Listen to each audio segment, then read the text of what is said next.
and they're bombing the hell out of them right now. And I put a statement in, a very strong statement. Can't do that. You can't do that. Mr. President, We're trying to help them, and Ukraine has to get on the ball and get a job done. Michael, could you come up here? I see Michael back there. Good. I'm glad. He's traveling all over the world. I just saw him come in the door.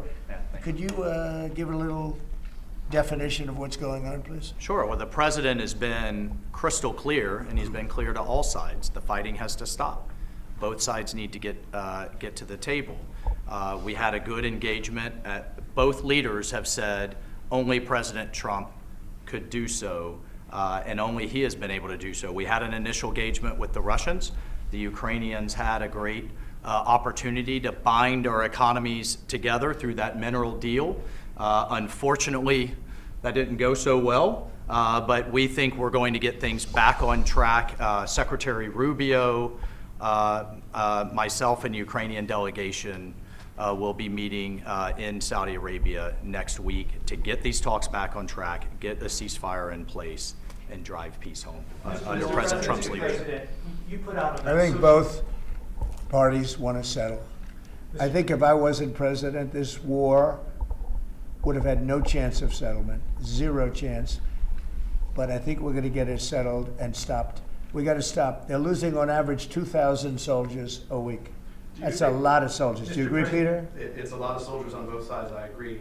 Do you, Mr. President, think that Vladimir Putin is taking advantage of the U.S. pause right now on intelligence and military aid to Ukraine? No, I actually think he's doing what anybody else would do. I think he wants to get it stopped and settled, and I think he's hitting them harder than he's been hitting them. And I think probably anybody in that position would be doing that right now. He wants to get it ended, and I think Ukraine wants to get it ended, but I don't see, it's crazy. They're taking tremendous punishment. I don't quite get it, but I suspect, Michael, he probably wants to get it ended. He does, Mr. President. The Russians are taking incredible losses on the front. As the president has said, this is a meat grinder of people, of material, of national treasure, and no one else has any solutions except to let this war continue forever. But I'll add, the president has had multiple conversations and a visit from President Macron of France, Prime Minister Starmer of the United Kingdom. We have the NATO Secretary General coming next week. We have this meeting with the Ukrainians. We've had it with the Russians. All of this in the president's first month in his leadership.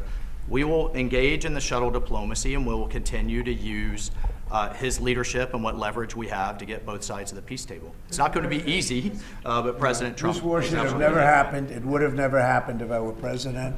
But it did happen, so a lot of other things shouldn't have happened too.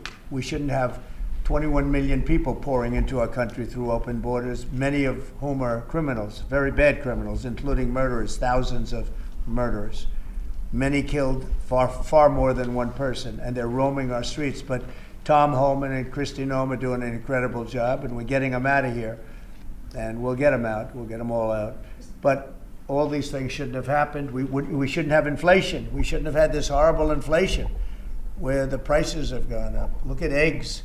So we're doing a good job. We're doing a good job. Mr. President, in regards to the pause on military assistance to Ukraine, you put out on your social media post today that Russia is pounding Ukraine. That's right. Why not provide Ukraine with air defenses? And what happens, Mr. President, when Ukraine runs out of the Patriot missile batteries? Good question.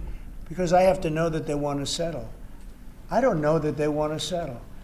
If they don't want to settle, we're out of there because we want them to settle.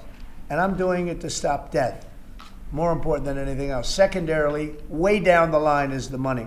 So we're in for $350 billion, and Europe is in for $100 billion. They should be in for the same or more than us. And, you know, I watched over the last week or so what's going on in Europe.